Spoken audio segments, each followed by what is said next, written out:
Well, we're now joined live from Manila by the Vice President of the Philippines, Sara. Many thanks for joining us on the program. It's a pleasure to have you with us. So it's been over 100 days since your father, the former President Rodrigo Duterte, was detained by authorities for the ICC. The Philippines officially cut ties with the ICC in March 2019. So how does that affect the legitimacy of this detention, in your opinion? Thank you for having me. Good day, everyone. Well, that is precisely the question that was submitted by the defense team of former President Rodrigo Duterte to the ICC. The question on jurisdiction, particularly because they conducted the investigation 2 years after the withdrawal of the Philippines as a member of the ICC, and therefore is already prescribed. And do you see any political motives for the case against Mr. Duterte? Well, yes, because before his detention, former President Duterte was a staunch critic of the Marcos administrations. There are serious allegations and questions about his competency and allegations about drug abuse that came from the former President Duterte. And before his detention, there was a preparation by the former president of a campaign for his senatorial candidates for the PDP, his political party. Talk us through how this case has affected your father, affected your family, really, and on a personal and a political level. Well, the last time that I talked to my father, he always said that you make your own history in this world, and he leaves it all up to God, whatever will happen to him. And he also said that he did what is best for his country, rightly or wrongly.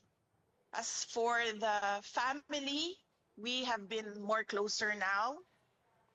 The quirk about our family is that we forget our personal differences if we have a common adversary, and at the moment that is President Bongbong Marcos. You and your family have said many times that this arrest warrant is illegal, but the ICC is an international court, so where do you even go to appeal?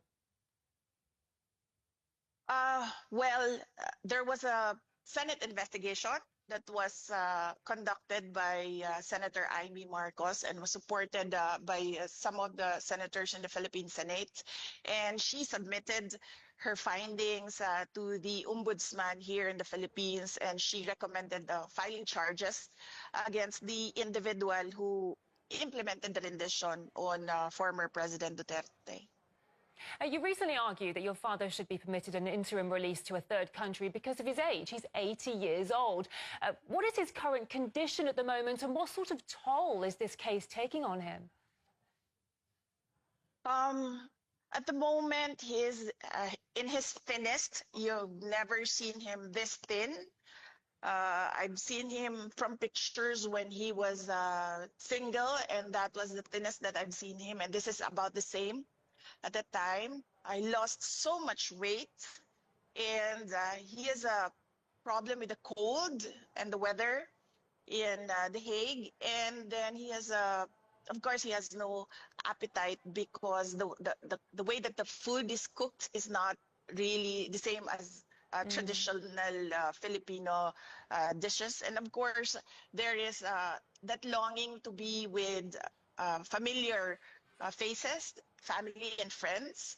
So there are certain days that it's a good day, and there are certain days that it's a bad day. So yes. The ICC, let's talk about the charges against him now. The ICC detained your father on charges that he was responsible for crimes against his people, but it seems he remains deeply popular during this time. He's been elected as mayor of the city of Davao. So clearly some Filipinos still support him. What does that say about the ICC's continued detention of him, in your opinion? Well, as I said, the ICC is all about human rights and justice, and we don't see it in the case of former President Rodrigo Duterte. He has been in detention for more than 100 days without recourse for bail, and now his petition for interim release has been vigorously opposed without a legal reason by the prosecution. He has already stated in his brief that he is not a flight risk because of his age. If you can see the footage where he was pushed up the plane, he really had no strength at all to resist, and he doesn't intend to intimidate witnesses. He hasn't done that. He's been mayor. He hasn't done that.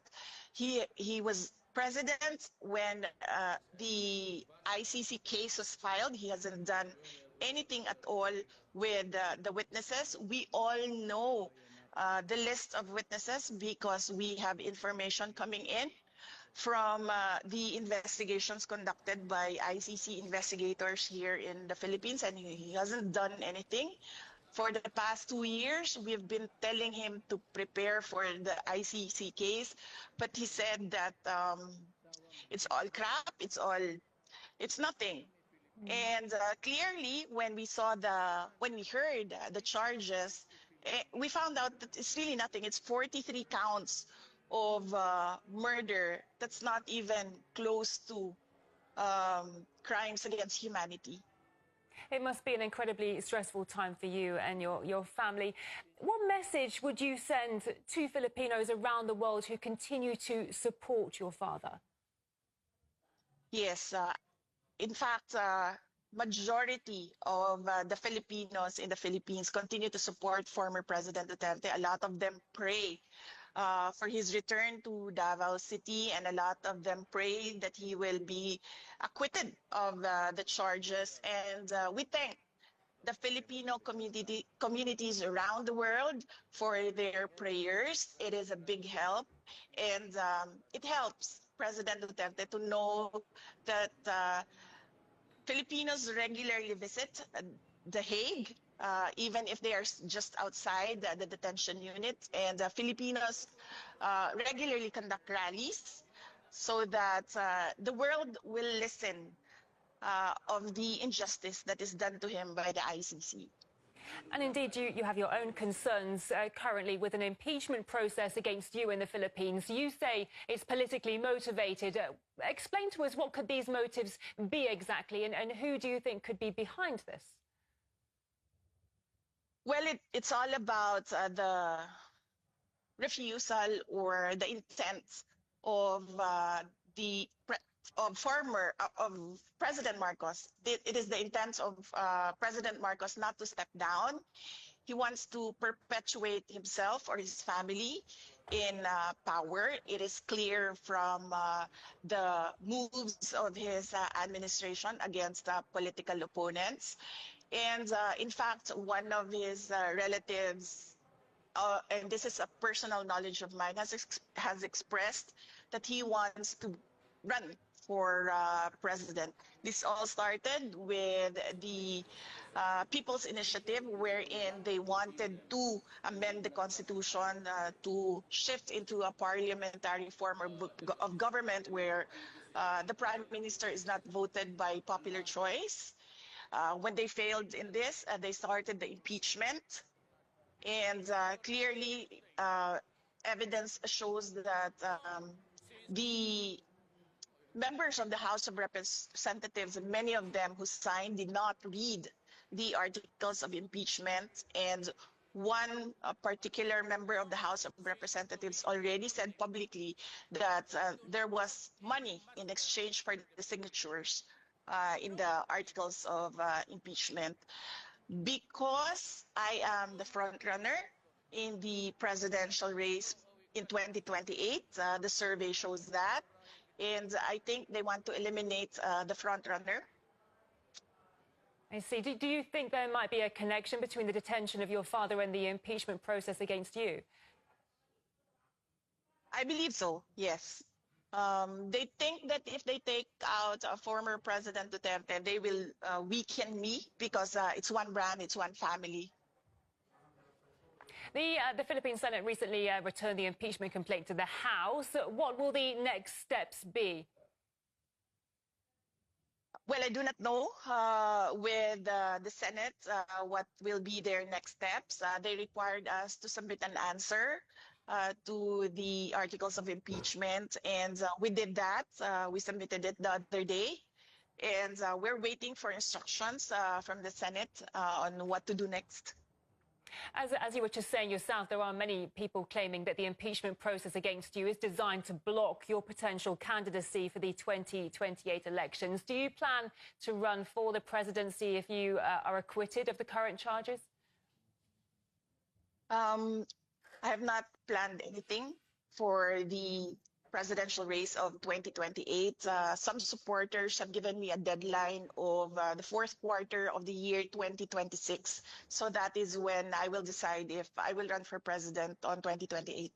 Your approval ratings are currently, well, reached 59% in March. What sort of public support have you received since then? Do you have a feeling that a majority of the Filipino people stand behind you? Well, I do not know. I don't have the numbers. I don't have the surveys. But I am comforted by the fact that wherever I go, people express their support and their prayers for former President Duterte. If we can just touch upon geopolitics for a moment, because the US often interferes in disputes between the Philippines and China in the South China Sea. I'd like to ask, what's your opinion on Washington's role in the region?